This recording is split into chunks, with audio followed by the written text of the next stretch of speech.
Hello students and my dear friends, welcome to my channel. I am Dr. Shalini Shukla and today is 6th of June 2020 Saturday. So let's start with Business Standard Daily News Analysis.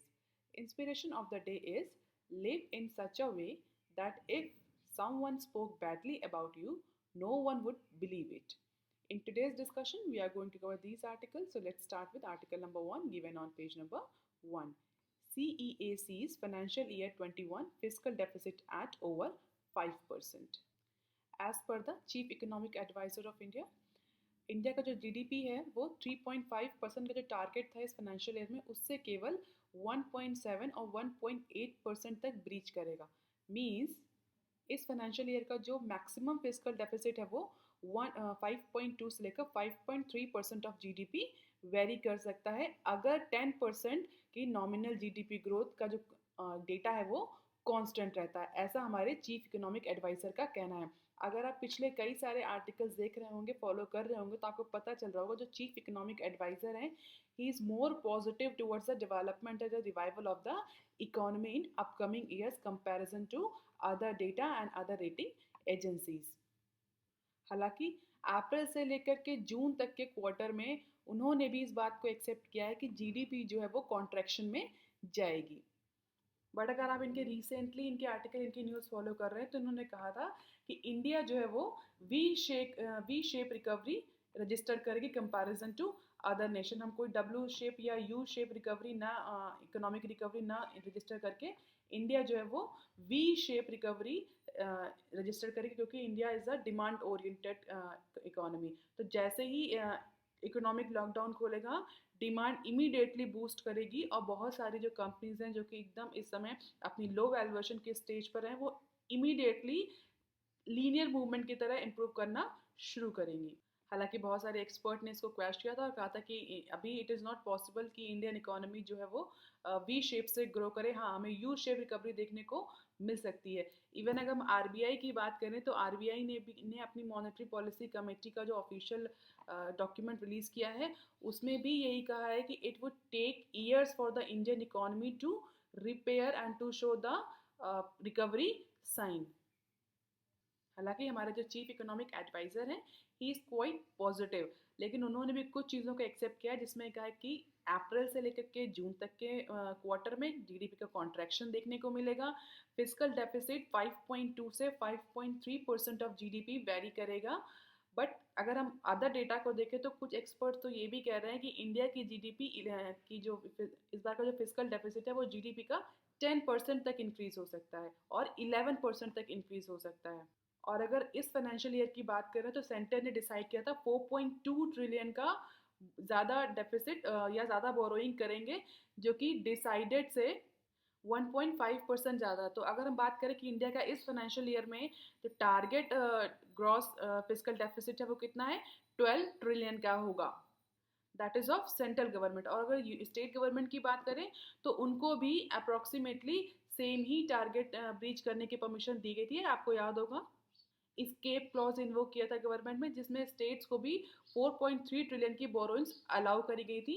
4.3 trillion की borrowings mean they can raise their fiscal deficit up to 5% of their state domestic products. और जिसका पहले target कितना था 3% का था. तो state का टारगेट जो फिस्कल डेफिसिट का टारगेट था वो 3% था.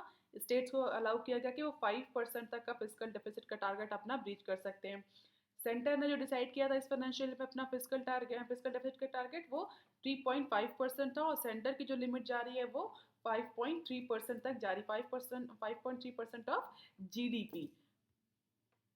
हालांकि अनसर्टेनिटी अभी भी बनी हुई है इकोनॉमी में बिकॉज ऑफ द कोविड-19 पैंडेमिक क्योंकि केसेस जो हैं वो कंटिन्यूसली शूट अप कर रहे हैं. तो इम्पैक्ट क्या हो इकोनॉमी में, अभी सेंटर किस तरीके से मूव करेगा, सेंटर की फाइनेंशियल पोजीशन पे क्या फ़र्क पड़ेगा, ये अभी भी बहुत अनसर्टन है. हालांकि इकोनॉमी के ओपन होने से कुछ पॉजिटिव डेवलपमेंट आपको देखने को मिलेंगे. जैसा कि हम रिसेंटली देख रहे हैं 18 मई के बाद से स्टॉक मार्केट में आपको पॉजिटिव ट्रेंड्स, चाहे वो निफ्टी हो चाहे वो सेंसेक्स हो, पॉजिटिव ट्रेंड्स देखने को मिल रहे हैं. सीमेंट और स्टील की इंडस्ट्री अपनी 95% कैपेसिटी से ऑपरेट कर रही है. ई कॉमर्स कंपनीज कुछ टेम्परेरी रिक्रूटमेंट करने जा रही हैं in order to fulfil their previous demands. तो इस तरह के कुछ पॉजिटिव साइंस देखने को मिल रहे हैं। बट और अदर एक्सपर्ट या आरबीआई का ये कहना है कि अभी ये सिर्फ टेम्पररी साइन है, एक्चुअली इकोनॉमी को रिपेयर होने में कई साल लग सकते हैं।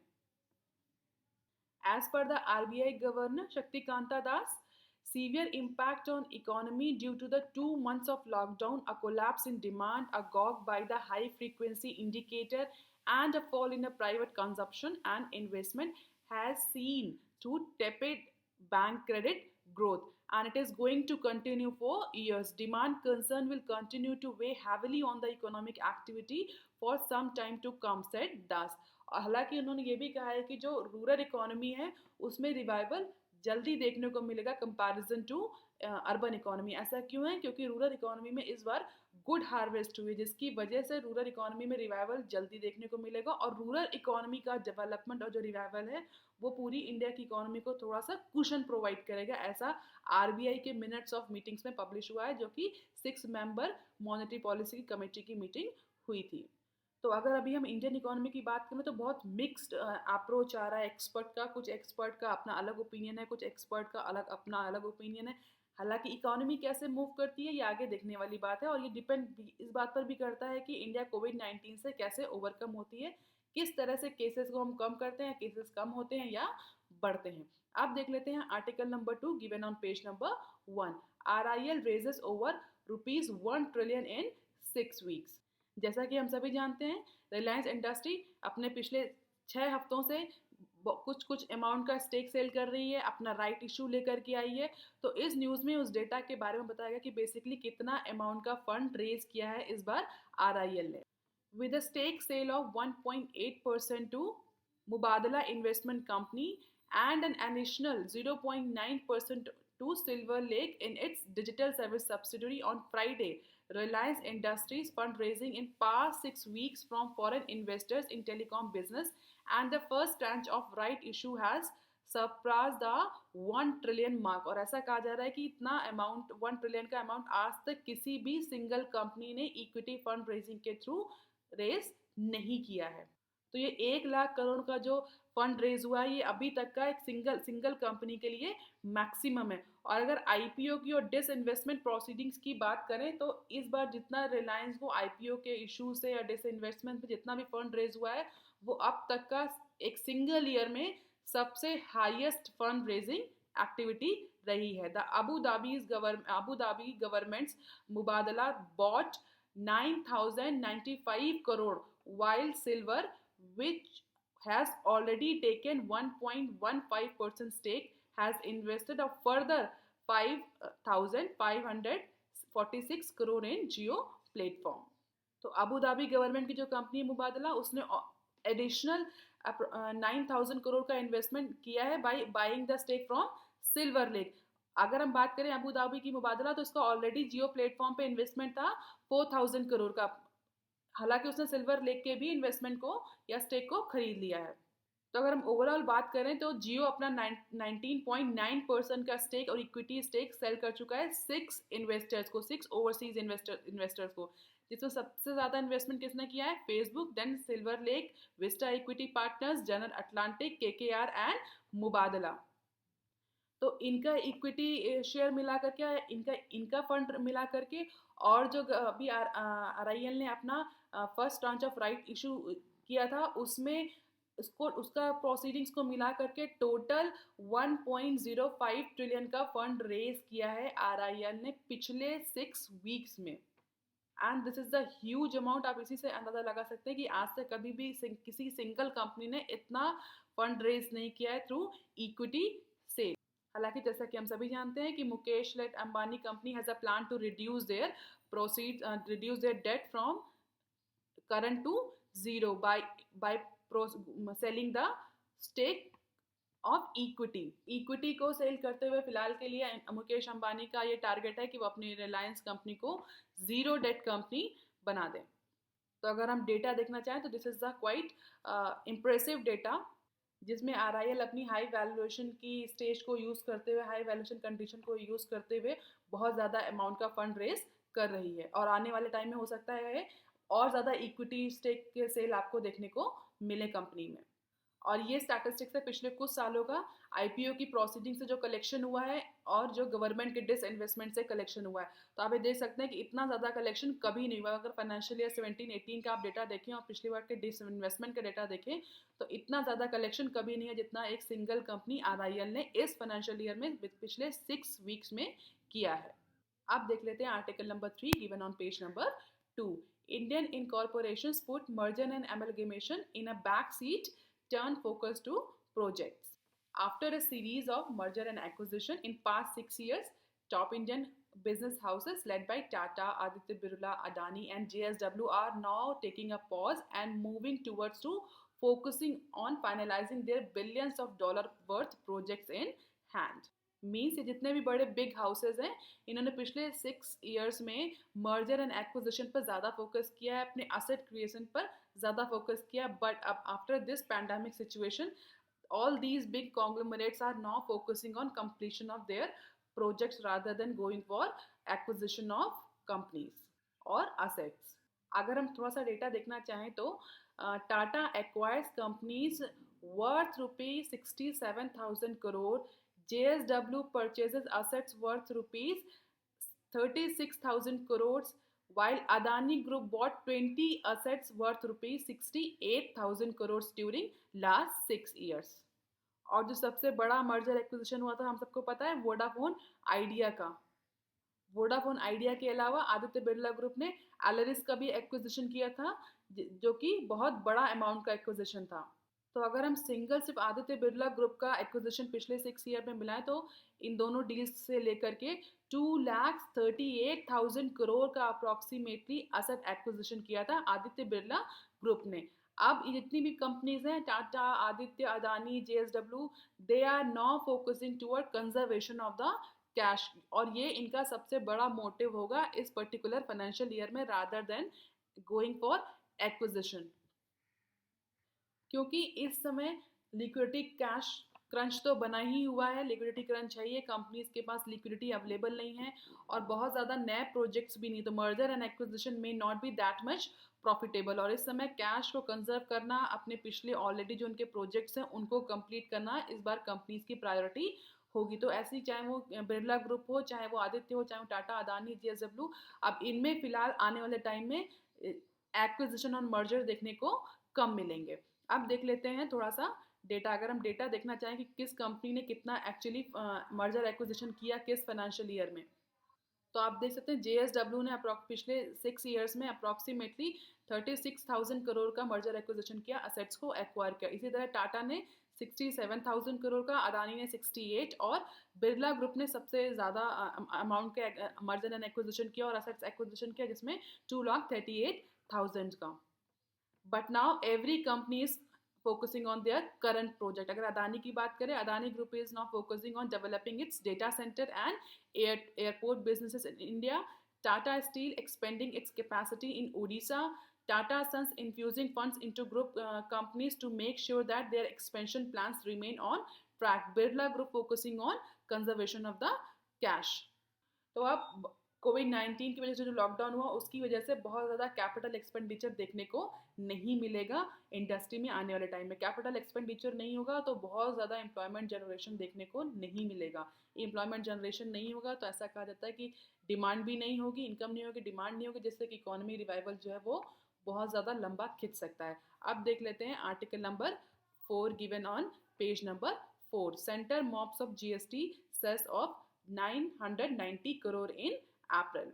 जैसा कि आप रिसेंटली सुन रहे होंगे, स्टेट गवर्नमेंट जो है सेंटर से बार बार अपने पिछले 3 साल का जो रेवेन्यू लॉस है या जो जीएसटी कॉम्पनसेशन है उसकी डिमांड कंटिन्यूसली कर रही है, क्योंकि पैंडेमिक की वजह से स्टेट का कलेक्शन भी डाउन हुआ है और एक्सपेंडिचर बढ़ा। तो उस एक्सपेंडिचर को मीट आउट करने के लिए सेंट्रल गवर्नमेंट जो है वो स्टेट गवर्नमेंट्स को फिलहाल के लिए उन्होंने उनका कॉम्पनसेशन रोक रखा है और ऐसा ही प्रॉब्लम स्टेट गवर्नमेंट के साथ भी हो रही, उनका भी एक्सपेंडिचर बढ़ रहा है बट रेवेन्यू कलेक्शन फॉल कर गया है। तो स्टेट सेंट्रल गवर्नमेंट से कंटिन्यूसली डिमांड कर रहे हैं कि अंडर जीएसटी एक्ट जो उनका कॉम्पनसेशन है वो उनको कॉम्पनसेशन इशू कर दिया जाए, उनको रिलीज कर दिया जाए, रीइंबर्स कर दिया जाए, जिससे कि वो अपना इस पर्टिकुलर कोविड-19 के ड्यूरेशन में जो एक्सपेंडिचर है उसको मीट आउट कर सकें। अब अगर हम बात करें कलेक्शन की, जब सेंटर के पास कलेक्शन ही एप्रीमेट अमाउंट में नहीं हो रहा है तो वो डिसबर्समेंट स्टेट्स को कैसे करेगी, that is a quite challenging situation in front of centre. अगर हम बात करें इस अप्रैल मंथ के कलेक्शन की, तो अप्रैल मंथ में अप्रोक्सीमेटली 990 करोड़ का कॉम्पनसेशन सेस के थ्रू कलेक्ट किया है सेंटर गवर्नमेंट ने। और यही कलेक्शन सेम पिछले साल सेम पीरियड में कितना था, 8,874 करोड़ का कलेक्शन हुआ था। उसके अपोजिशन में इस बार 990 करोड़ का कलेक्शन हुआ, that is 1/9 part of the previous year as per the data release by controller general of accounts. अब आप मुझे कमेंट सेक्शन में लिखकर बताएंगे ये कंट्रोलर जनरल ऑफ अकाउंट्स क्या होते हैं और इनका मैंडेट क्या होता है, कैसे काम करते हैं। The subdued collections would further increase the state problem unless the GST Council, which meet next week, decided to borrow from the market. तो ऐसा कहा जा रहा है कि जो स्टेट गवर्नमेंट जो कंटिन्यूसली सेंटर से डिमांड कर रही थी, उनकी ये डिमांड फिलहाल के लिए पूरी होती नहीं दिख रही, क्योंकि स्टेट सेंटर के पास कलेक्शन ही बहुत मिनिमम आ रहा है। अब ये डिसाइड होगा जब नेक्स्ट वीक जीएसटी काउंसिल की मीटिंग शेड्यूल है, उस मीटिंग में हो सकता है जीएसटी काउंसिल अब ये डिसाइड करे कि उसको मार्केट से बोरो करना है in order to compensate the states. अगर हम बात करें सेंटर ने कितना एस्टिमेट किया था सेस कलेक्शन अपने इस बजट फाइनेंशियल ईयर के बजट 2021 में, सेंटर ने एसेस किया था कि कॉम्पनसेशन सेस कलेक्शन जो होगा वो अप्रोक्सीमेटली 1,10,000 करोड़ तक का होगा। 1,10,000 crore in this financial year means approximately 9,000 crore per month. 9,000 crore per month का एस्टिमेशन था, और जो अप्रैल में कलेक्शन हुआ वो कितना हो गया, केवल 900 करोड़ तक का कलेक्शन रहा। तो अब ये बहुत चैलेंजिंग सिचुएशन होगी सेंटर के पास, क्योंकि सेंटर का भी रिवेन्यू बॉक्स जो रिवेन्यू कॉफर्स हैं वो खाली हैं।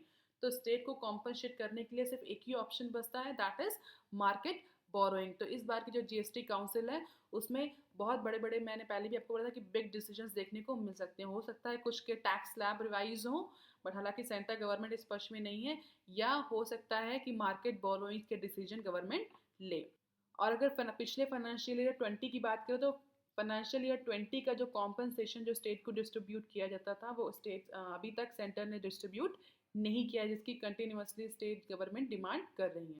हालांकि centre government continuously time to time कुछ अमाउंट स्टेट गवर्नमेंट को रिलीज करती रहती ताकि उनको अपना एक्सपेंडिचर मेट आउट करने में प्रॉब्लम ना हो। On Thursday it distributed compensation to the tune of 36,400 crore to states for 3 months up to February 2019 and 20। But जो ये अमाउंट इस समय डिसबर्स हो रहा है, जो time to time central government दे रही है कॉम्पनसेट करें, that is not actually sufficient for the state to manage their expenditure in this कोविड-19 सिचुएशन।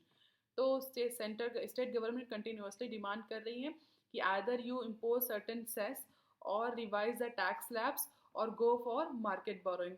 तो इस बार का जो डिसीजन है वो देखने को मिलेगा हमें जीएसटी काउंसिल की मीटिंग में। अगर कलेक्शन की बात करें कुछ पिछले 3 सालों में कितना कलेक्शन हुआ है, तो आप देख सकते हैं 2018-19 में अप्रोक्सीमेटली 8,000 करोड़ का कलेक्शन, देन 19-20 में 8,000 करोड़। ये this is for months of April, पूरे ईयर का नहीं है। और इस बार कितना हुआ है अगर आप देखें तो 1/9 केवल 900 करोड़ का कलेक्शन इस अप्रैल के मंथ में हुआ, जो पिछले 3 सालों से सबसे लोवेस्ट कलेक्शन रहा है।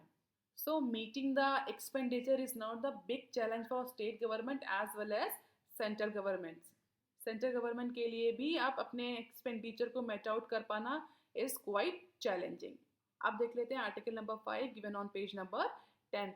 Rising market tide lifts all boats. The latest bullish spell in the market has benefited the entire market, a deviation from previous occasion when the rally has been driven by the select blue chip companies। अगर हम बात करें Covid 19 से, जब 19 की वजह से जो लॉकडाउन शुरू हुआ था उस समय के पीरियड से लेकर के मई 18 तक, जिस समय स्टॉक मार्केट जो था वो बहुत ज़्यादा बेरिश कंडीशन में चल रहा था, और कुछ ही कंपनी जो सेलेक्ट ब्लू चिप कंपनी थी वो ही केवल पॉजिटिव मूवमेंट शो कर रही थी। मई 18 के बाद से 95% of BSE components have recorded positive gains, और यही टर्म मई 18 के बाद अपोजिट हो गया। अप्रॉक्सीमेटली 95% बीएससी के जो 500 कंपोनेंट्स कंपनीज हैं उन्होंने पॉजिटिव डेवलपमेंट या पॉजिटिव मूवमेंट स्टार्ट कर दिया। मई 18 से पहले केवल ब्लू चिप कंपनीज थी जिनमें पॉजिटिव मूवमेंट्स, जिनके स्टॉक्स में ब्लू चिप स्टॉक्स थे जहां पर पॉजिटिव मूवमेंट्स देखने को मिल रहा था। अब यहाँ पर एक क्वेश्चन उठता हुआ, ब्लू चिप क्या होता है? ब्लू चिप बेसिकली उन कंपनीज के स्टॉक होते हैं जो कि नेशनली रिकॉग्नाइज्ड होती हैं और बहुत फाइनेंशियली साउंड होती है, और ऐसा कहा जाता है कि उनकी प्रॉफिटेबिलिटी जो होती है वो स्टेबल बनी रहती है, बहुत ज़्यादा फ्लैक्चुएट नहीं करती है बैड और गुड टाइम्स में। So, blue chip stock is a stock in a corporation with national reputation for quality, reliability, and ability to operate profitably in good and even bad times. Means ऐसी companies जो कि approximately उनसे ये expect किया था कि वो profitable ही रहेंगी, नेशनली रिकॉग्नाइज कंपनी होती है। तो 18 मई से पहले केवल वही कंपनी पॉजिटिव मूवमेंट शो कर रही थी, लेकिन 18 मई के बाद से 95% बीएससी इंडेक्स जो स्टॉक है उसने पॉजिटिव या अपवर्ड मूवमेंट शुरू कर दिया है। Stock in BSC 500 universe accounts for nearly 93% of the India market capitalisation. Means BSC की 500 जो यूनिवर्स कंपनीज है, जो स्टॉक हैं, वो इंडिया के पूरे मार्केट कैपिटलाइजेशन का 93% पार्ट एक्वायर करती है। मीन्स बीएससी 500 यूनिवर्स में अगर कोई मूवमेंट अप डाउन हो रहा है तो it means it is a clear indicator of the India's market capital situation. India के पूरे 93% इंडिया के जो मार्केट कैपिटलाइजेशन है उसका रिप्रेजेंटेशन बीएससी 500 यूनिवर्स में देखने को मिलता है। If one looks at a entire listed universe, an overwhelming 82% of the 2,500 stock traded on BSE would still have made positive stride in the past 3 weeks. तो अगर BSE 500 universe में के stock में पॉजिटिव मूवमेंट हो रहा है या upward movement begin हो चुका है, तो इसका मतलब है कि इंडिया की जो मार्केट कैपिटलाइजेशन है वो भी अब पॉजिटिवली मूव कर रहा है। मीन्स मार्केट थोड़ा सा इम्प्रूव होना शुरू हुआ है, बुलिश होना शुरू हुआ है, and that's a good indicator for any economy. अगर आपका मार्केट मूव कर रहा है, इसका मतलब आपकी फाइनेंशियल मार्केट और आपकी कैपिटल मार्केट दोनों अगर पॉजिटिवली मूव कर रही है, इट मीन्स इकोनॉमी कहीं ना कहीं रिवाइवल का साइन शो कर रही है। The Sensex and the Nifty as well as the broader market focus NSC 500 index have each climbed more than 40% since May 18। मई 18 से 40% का क्लाइंब देखा गया है सेंसेक्स और निफ्टी के market capital 500 market capitalisation index में।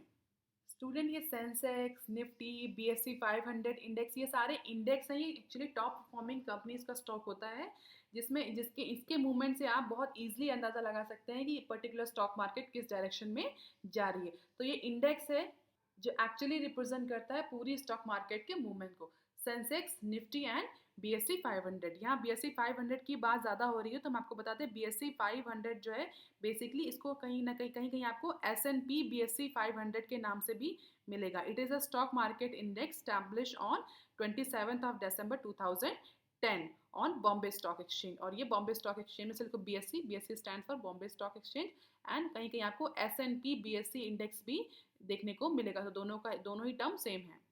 तो आप मुझे कमेंट सेक्शन में लिखकर आप बताइए कि सेंसेक्स में कितनी कंपनीज इंडेक्स हैं, निफ्टी में, निफ्टी जिसको निफ्टी 50 भी बोलते हैं, आपको कहीं निफ्टी 50 के नाम से मिलेगा, इसमें कितनी कंपनीज हैं। Sensex is the index of how many companies, and BSc 500 index में कितनी कंपनीज इंडेक्स होती हैं, जिसके बेसिस पर किसी भी स्टॉक मार्केट को एक्चुअली हम ये पता करते हैं कि एक स्टॉक मार्केट कैसे मूव कर रहा है। तो इन्हीं इंडेक्स को देख करके जो इन्वेस्टर्स होते हैं वो ये डिसाइड करते हैं कि मार्केट का अपवर्ड मूवमेंट है या डाउनवर्ड मूवमेंट है, मार्केट बेयरिश है कि मार्केट बुलिश है। और अगर हम बात करें कि ये BSE 500 इंडेक्स इसने अपवर्ड मूवमेंट क्यों शो किया, तो because of so many reason. The surge in the market has been marked by aggressively buying by overseas funds. बहुत सारे ओवरसीज इन्वेस्टर्स जो हैं वो अब इंडियन स्टॉक मार्केट में इन्वेस्ट कर रहे हैं because of the optimism regarding the reopening of the economy and aggressive stimulus measures announce by global authority. तो इन सब की वजह से अब जो फॉरेन इन्वेस्टमेंट है, ओवरसीज इन्वेस्टमेंट, वो भी इंडिया के स्टॉक मार्केट में बढ़ रहा है। Investors are quite optimistic about the reopening of the economy. Aggressive stimulus has been taken by the global authorities and most of the global market too have posted the strong gains. तो उस सब की वजह से India में भी Sensex, Nifty और BSE 500 में आपको पॉजिटिव गेन या अपवर्ड मूवमेंट देखने को मिल रहा है। तो ऐसा कहा जा रहा है कि जो भी लॉस हुआ है पिछले बार में, शायद वो हो सकता है आगे आने टाइम में थोड़ा सा रिकवर होता दिखे। दिस इज द डेटा जो आप डेटा देख सकते हैं, स्टैटिस्टिक्स इसको बोलते हैं।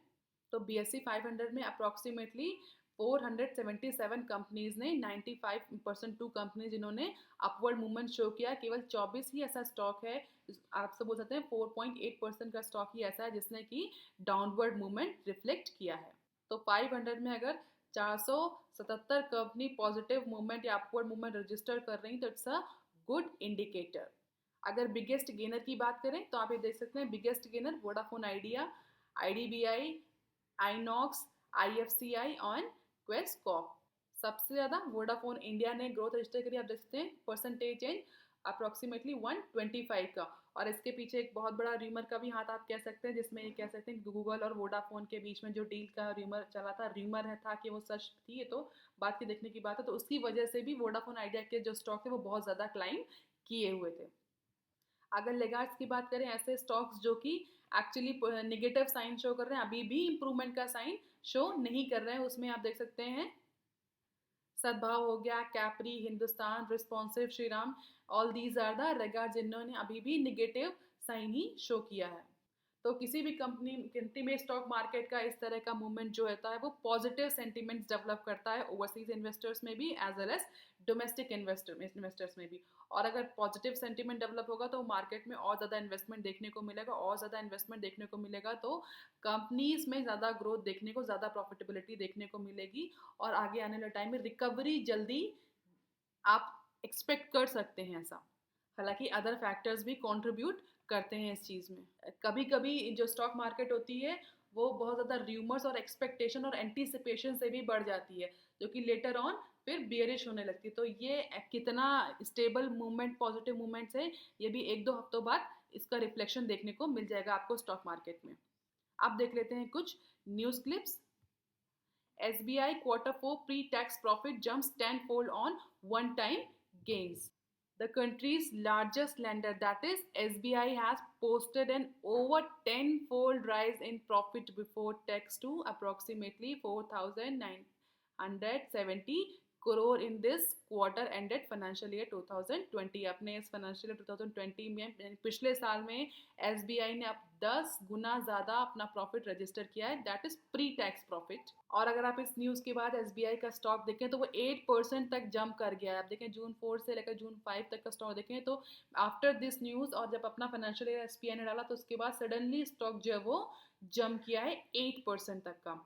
And if we talk about the reasons, what were the reasons by which the financial year 2020 has been more profitable for SBI? It is because of the decline in the provisioning and contingency funds and one-time gain of approximately 2,731 crore arising from the sale of some stake in subsidiary of SBI Cards and Payment Services। तो अगर आप ध्यान से देखें तो ये जो 10 time fold जो प्रॉफिट बिफोर टैक्स प्रॉफिट हुआ, जंप हुआ है, ये बेसिकली जो अपना स्टेक सेल किया था SBI ने SBI कार्ड्स और पेमेंट सर्विसेज में, उस स्टेक की वजह से ज़्यादा हुआ है। और कुछ प्रोविजनिंग और कंटिजेंसी फॉर्म्स को लेकर के भी कुछ डिक्लाइनिंग देखने को मिली थी, जिसकी वजह से SBI ने Q4 में जो डेटा रिलीज किया है उसके अकॉर्डिंग उसने पिछले फाइनेंशियल ईयर में 10 टाइम्स मोर प्रॉफिट अर्न किया है। It is not operational profit, actually it is the more part of this profit is constituted by the stake sale of SBI cards and payment services। हालांकि उससे share market को बहुत ज़्यादा लेना देना नहीं है, शेयर मार्केट के लिए ये न्यूज़ अनफ थी कि SBI ने 10 फोल्ड प्रॉफिट अर्न किया, जिसकी वजह से स्टॉक 8% तक जंप कर गया है। अब देख लेते हैं दूसरी news, enough cash flow to tide over Covid, Chandra. कल एन चंद्रशेखरन ने अपनी बोर्ड मीटिंग में कहा कि टाटा सन्स के पास एनफ कैश है, लिक्विडिटी है, जिसकी वजह से कोई भी अपने इस फाइनेंशियल पोजीशन को मेंटेन करने के लिए इस कोविड-19 की सिचुएशन में किसी भी असेट को सेल करने की ज़रूरत नहीं है। ऐसे बहुत सारी र्यूमर्स आ रही थी कि टाटा के पास जो है वो कैश क्रंच हो गया है या फाइनेंशियल पोजीशन इतनी स्ट्रॉन्ग नहीं है, Tata Sons is going to sell any of its asset in order to maintain the liquidity inflow. तो कल बोर्ड की मीटिंग में इस चीज़ को क्लियर करते हुए मिस्टर चंद्रा ने कहा Tata Sons has a strong financial position with an adequate cash inflow to support the group companies in this pandemic situation and to incentivize the growth. Tata Sons do not require to sell any assets for maintaining the financial prudence of the company or the financial position of the company। तो सारे rumours को neglect करते हुए कल board meetings में mister Chandra ने ये ensure किया था कि they have the enough cash to tide over the कोविड-19 पैंडेमिक। हालांकि अदर कंपनीज की तरह टाटा भी पैंडेमिक के लॉकडाउन जो हुआ है, इस पैंडेमिक इंड्यूस लॉकडाउन, इसकी वजह से अफेक्टेड है, बट फिर भी ये एश्योरेंस बार बार कंपनी के टॉप मैनेजमेंट से दिया जा रहा है कि उनकी फाइनेंशियल पोजीशन बहुत स्ट्रांग है, employees and the other business alliances of the Tata should not be worried. अब देख लेते हैं हमारी next news. Sun Pharma begin trial on dengue drug for Covid. Sun pharmaceutical जो डेंगू की ड्रग है उसको कोविड-19 के पेशेंट में उसका ट्रायल के लिए जा रही है। आज की न्यूज ऑफ द डे देख लेते हैं। Centre mops up GST cess of 990 crore in April. This is the news of the day, you can go with the details. Vocabulary of the day is every. Every means vikrit, distorted, deformed. And that's all for today's discussions. If you like student, please like, share and subscribe. Thank you.